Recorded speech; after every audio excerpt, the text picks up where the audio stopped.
vaccine against AIDS may be impossible to make and too dangerous to test.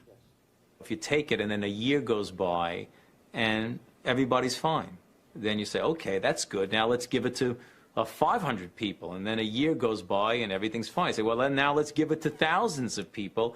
And then you find out that it takes 12 years for all hell to break loose. And then what have you done? The goal, Jimmy, is to get us to 70% of the adult population vaccinated by the 4th of July.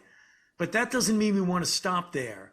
When people are vaccinated, they can feel safe that they are not going to get infected. To prevent symptomatic disease, not necessarily to prevent infection. And that vaccine, key goal is to stop the transmission, to get the immunity levels up. We're not sure at this point that the vaccine protects you against getting infected. If you're vaccinated, you don't have a risk. And that's the reason why we say it's as simple as black and white. Individuals who are infected through breakthrough infections, namely vaccinated people who ultimately get infected, that they are generally without symptoms or minimally symptomatic. However, it is clear that they are capable of transmitting the infection.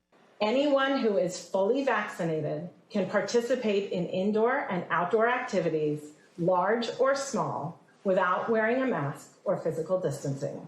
But what they can't do anymore is prevent transmission. The very impressive efficacy, 94.5 and 95% of a vaccine, should motivate individual to realize that this is something you want to participate in. I can tell you where I was when the CNN feed came that it was 95% effective, the vaccine. So many of us wanted to be hopeful. So many of us wanted to say, okay, this is our ticket out, right? Now we're done. So I think we had perhaps too little caution and too much optimism. We know that in the rare event that people get infected after a vaccine, the resulting infection is more likely to have a lower viral load. The level of virus in the nasopharynx of a person who's vaccinated and infected is the same level as the level of virus in the nasopharynx of an unvaccinated person. You're vaccinated, you're safe. You're unvaccinated, you're at risk. Simple as that. And there are diseases in which you vaccinate someone, they get infected with what you're trying to protect them with, and you actually enhance the infection. You're vaccinated, you're safe. This would not be the first time, if it happened, that a vaccine that looked good in initial safety actually made people worse. What do you tell those folks who might be saying, well, I'm going to wait a few months before I get this one? I would tell them I wish that the situation was not so critical so that they can have the luxury to think about it. But the situation is as deadly as it could be right now. You have not yet had your shot. When do you plan to get it? The sooner I can, I will.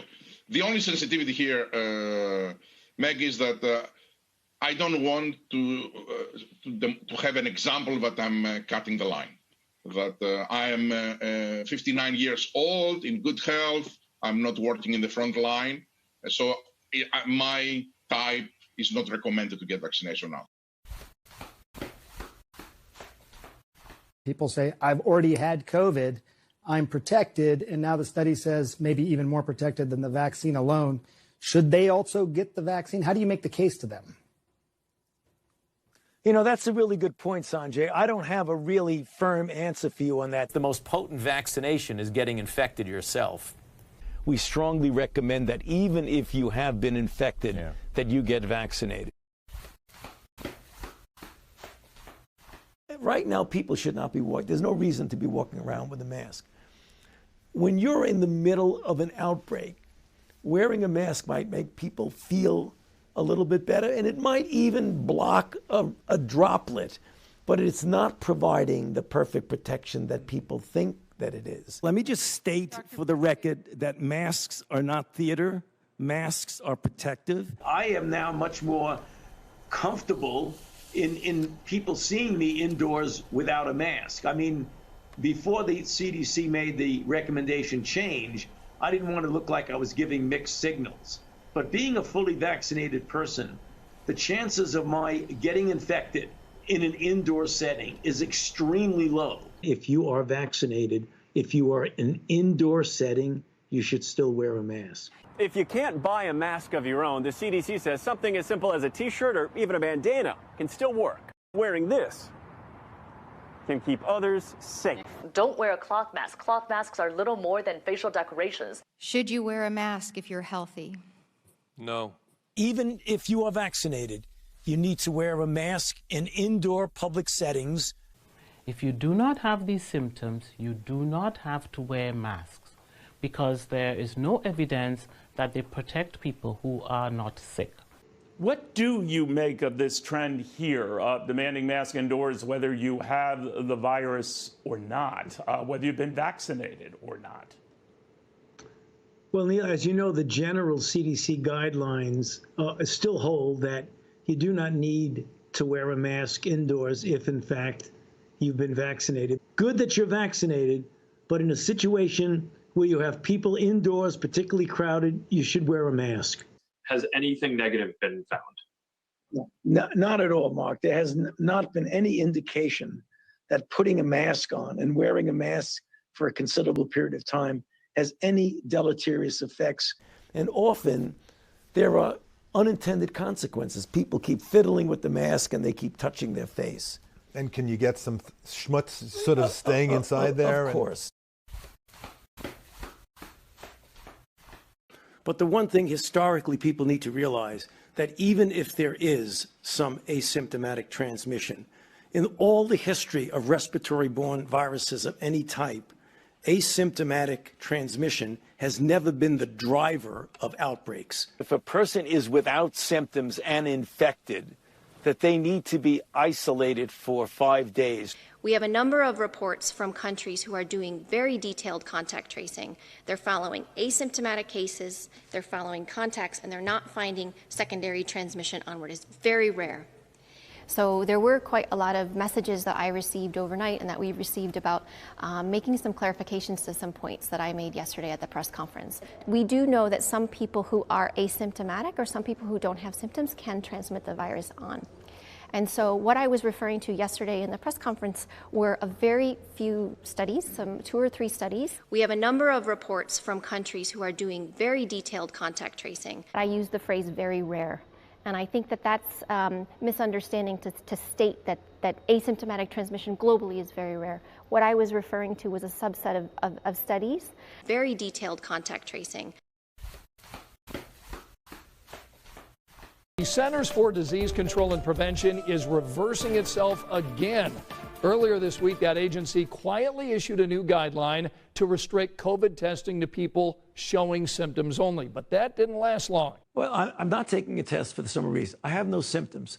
I'm practicing pretty good social distancing. I don't go to. But it's hard to fully do it as we see. But not everybody in the United States should take a test. I mean, I have no symptoms. There's no reason for me to take a test. So do you still support sending money to the Wuhan Virology Institute? We do not send money now to the Wuhan Virology Institute. Do you support sending money? We did, under your tutelage. We were sending it through EcoHealth. It was a sub-agency and a sub-grant. Do you support the money from NIH that was going to the Wuhan Institute? Let me explain to you why that was done. There's all kinds of conspiracy theories, as you know, going around on the internet with social media about deliberate or accidental release, et cetera, et cetera. I and so many of my colleagues are very much in favor of what the WHO said, that they want to go back again and take another look in there and see what was going on in that lab. There's all kinds of conspiracy theories. I still think the most likely etiology of this pathogen in Wuhan was from a laboratory. Thank you very much, Harvey. It's a great pleasure to be here with you this morning. What historically investigators have done is to actually create gain of function by making mutations, passage adaptation, or other newer genetic techniques such as reverse genetics and genetic reassortment. When we do that, often some phenotypes appear and others disappear. But the bottom line is that gain and loss of function research is critical. Government scientists like yourself who favor gain of function research. I don't favor gain of function research in China. You are saying things that are not correct. Gain and loss of function research is critical. We are sorting out another about face from the CDC. KPIX5's Kit Doe says this time it has to do with how the virus spreads. Kit? So for months, the CDC has been saying that coronavirus spreads mainly by the larger respiratory droplets that leave your mouth and then tend to fall to the ground very quickly within about 6 feet or so, and not the lighter aerosols that tend to float in the air and travel for much longer distances. Well, over the weekend, some major flip-flopping from the CDC again. We are certainly right now in this country out of the pandemic phase. Fauci later clarified he thinks the U.S. is out of the full-blown explosive pandemic phase. And then later he gave a rare clarification to his clarification, saying the pandemic is more controlled, but is by no means over.